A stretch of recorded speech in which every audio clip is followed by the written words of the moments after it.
Hey, this is Mark here again from Big Man. I just want to show you a couple real quick tips today on the iPhone. These are things that you might have actually seen in the past by accident.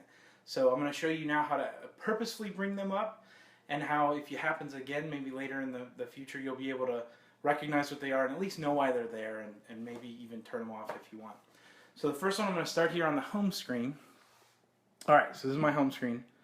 It was my home screen. There it is. So on my home screen here, I'm going to double tap on the home button.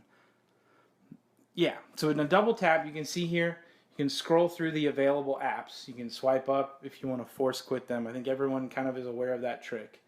So that's actually pressing the home button, double tap, right? So the other one I want to show you though is if you lightly press. You don't actually press the button in, but you rest your thumb twicely, or rest the finger lightly twice on the home button here. So rest, and then you see how it brings half of the icons down. This is called reachability, I think is what they call it. And the idea there is if I'm one-handed, I should be able to access every icon on the screen. So that's a double tap there, and I can now get to that top folder, or I can double tap there, I can get up to the top stuff. So it brings that top row of icons down.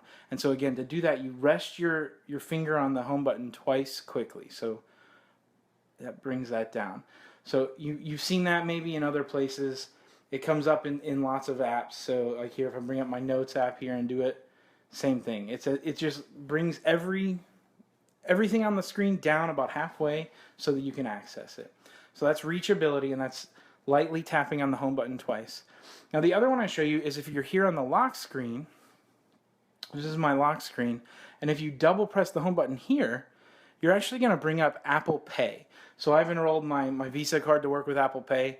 So this works with at McDonald's. It works at lots of different stores. It's becoming more and more popular. So if you have enrolled cards in Apple Pay, and that includes even a Starbucks card, or I've got a ticket an event I'm going to tomorrow, things like that, you can bring up Apple Pay, and that's again from the home screen by double tapping that home button. It brings those down.